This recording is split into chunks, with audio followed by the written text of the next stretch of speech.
दोस्तों, क्या आपको उस पल के बारे में जानने की उत्सुकता है जिसने इतिहास के सबसे महान आध्यात्मिक संवादों में से एक को जन्म दिया? यह है भगवत गीता का पहला श्लोक, जहां धृतराष्ट्र संजय से पूछते हैं, धर्म क्षेत्रे कुरुक्षेत्रे संवेता युयुत्सवः मामकाः पांडवाश्चैव किम कुर्वत संजय। सीधे शब्दों में कहें तो धृतराष्ट्र पूछ रहे हैं, कुरुक्षेत्र की पवित्र भूमि पर जहां मेरे बेटे और पांडु के बेटे युद्ध के लिए एकत्र हुए हैं, वे क्या कर रहे हैं हे संजय? यहां भगवत गीता के पहले श्लोक पर आधारित एक छोटी सी कहानी है। अंधे राजा का प्रश्न। प्राचीन हस्तिनापुर में राजा धृतराष्ट्र अपने सिंहासन पर बैठे थे। उनकी आंखें अंधकार से ढकी हुई थीं। जन्म से ही अंधे होने के कारण उन्हें हमेशा दूसरों पर निर्भर रहना पड़ता था। अब जब राज्य युद्ध के कगार पर खड़ा था, उनकी चिंता बढ़ गई थी। उनके 100 पुत्र कौरव और 5 पांडव, उनके भतीजे कुरुक्षेत्र में इकट्ठे हुए थे, युद्ध के लिए तैयार थे। राजा के विश्वास पात्र सलाहकार संजय उनके सामने खड़े थे। संजय, मेरे वफादार मित्र, राजा ने कहा। उनकी आवाज में कंप कंपी थी। मुझे बताओ, युद्ध भूमि में क्या हो रहा है? मेरे पुत्र और भतीजे, वे क्या कर रहे हैं? संजय ने हिचकिचाहट में कहा, महाराज, सेनाएं इकट्ठी हुई हैं, युद्ध के लिए तैयार हैं। पांडव युधिष्ठिर के नेतृत्व में कौरवों के सामने खड़े हैं, जिनका नेतृत्व दुर्योधन कर रहा है। युद्ध के ढोल बज रहे हैं और योद्धा हमले के लिए इंतजार कर रहे हैं। राजा का चेहरा चिंता से विकृत हो गया। मेरे पुत्रों ने क्या किया है जिससे हमें इस स्थिति में ला दिया है? उन्होंने अफसोस किया। क्या उन्हें परिवार और कर्तव्य के बंधन भूल गए हैं? संजय का भाव गंभीर था। महाराज, जो होना था हो चुका है। हस्तिनापुर की तकदीर का फैसला होने वाला है। जैसे ही राजा की चिंता बढ़ी, एक दिव्य उपस्थिति ने पर्दे में हलचल की। कुरुक्षेत्र का ऐतिहासिक युद्ध और भगवत गीता की समयातीत ज्ञान अब विस्तार लेने वाला था। राजा धृतराष्ट्र की चिंता बढ़ती जा रही थी। वह जानते थे कि युद्ध के परिणाम स्वरूप उनके परिवार और राज्य की तबाही हो सकती है। तभी संजय ने कहा, महाराज, मैं आपको एक बात बताना चाहता हूं। भगवान श्री कृष्ण ने अर्जुन को समझाने के लिए कुछ अद्भुत शब्द कहे हैं। राजा की आंखें चमक उठी। क्या कहा भगवान श्री कृष्ण ने? संजय ने कहा, भगवान ने कहा, धृतराष्ट्र, तुम्हारे पुत्र और पांडव दोनों ही तुम्हारे परिवार के हैं। तुम्हें उनके बीच युद्ध नहीं होने देना चाहिए।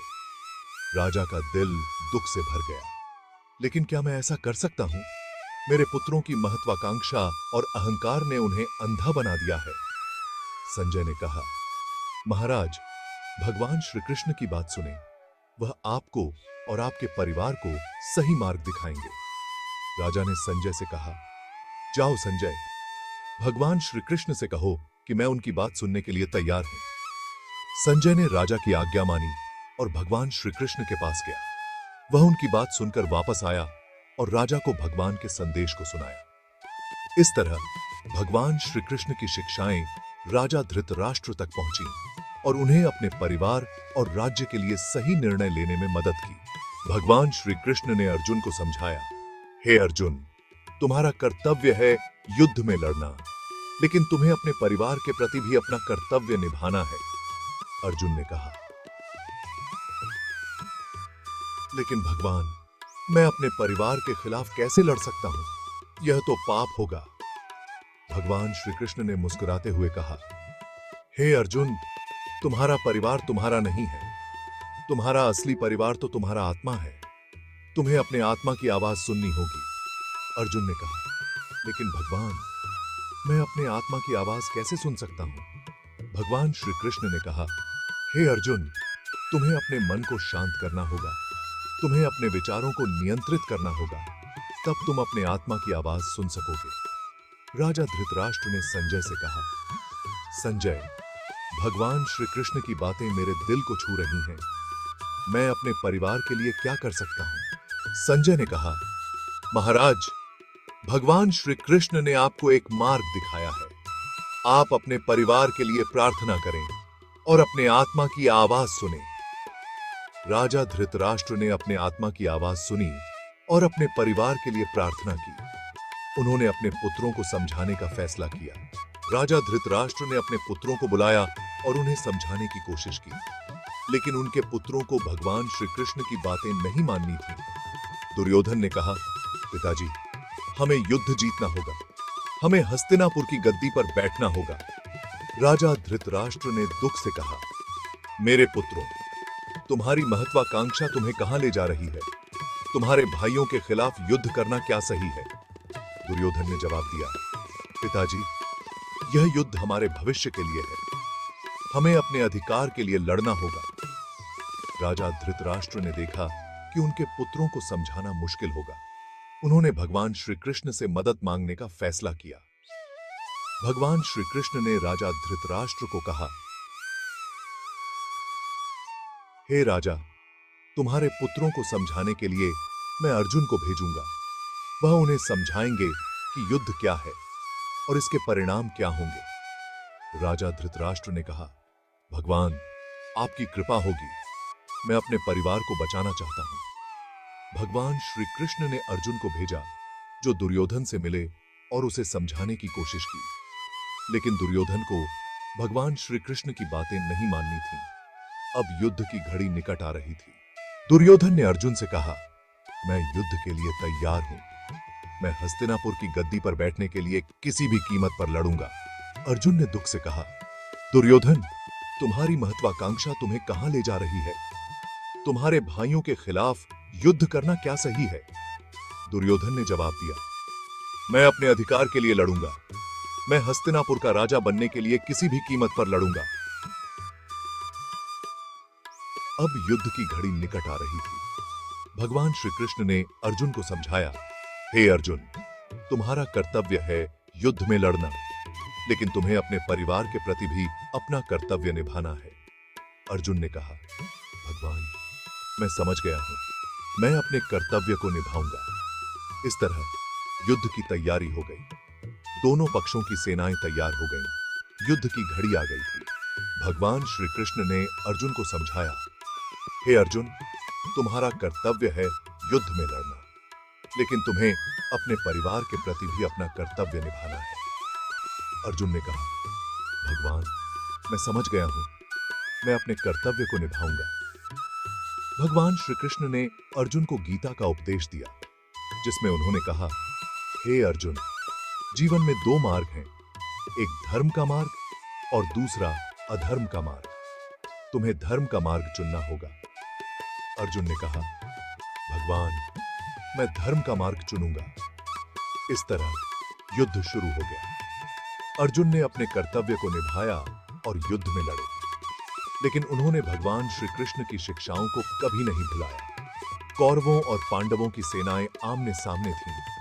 युद्ध की ध्वनि गूंज रही थी।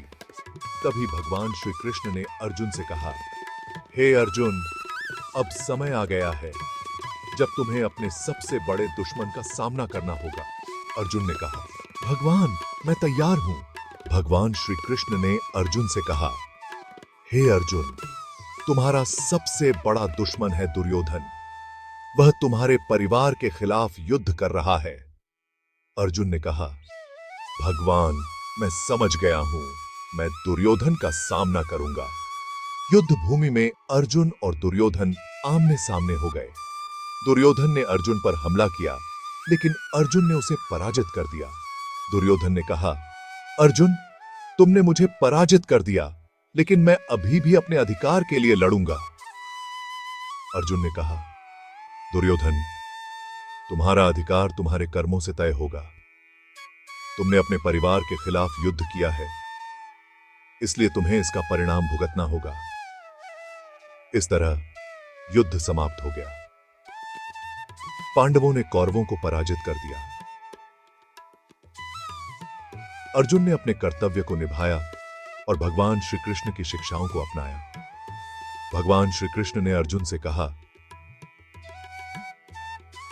हे अर्जुन, तुमने अपने कर्तव्य को निभाया है, तुम्हारी जीत हुई है। अर्जुन ने कहा, भगवान, यह जीत आपकी कृपा से हुई है। मैं आपका आभारी हूं।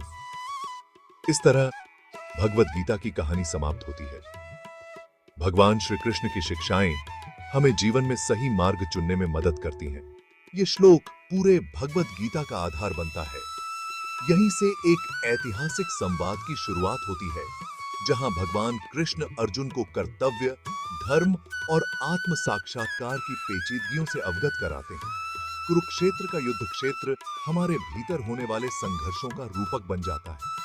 यह सिर्फ एक शारीरिक युद्ध के बारे में नहीं है, बल्कि हमारे अपने दिलों और दिमागों के अंदर की लड़ाइयों के बारे में है। वैदिक वाइब्स 101 को सब्सक्राइब करें और प्राप्त करें प्रेरणादायक, आध्यात्मिक, प्राचीन और वैदिक ज्ञान। सब्सक्राइब करें और बेल आइकन पर क्लिक करें ताकि आप अपडेटेड रह सकें।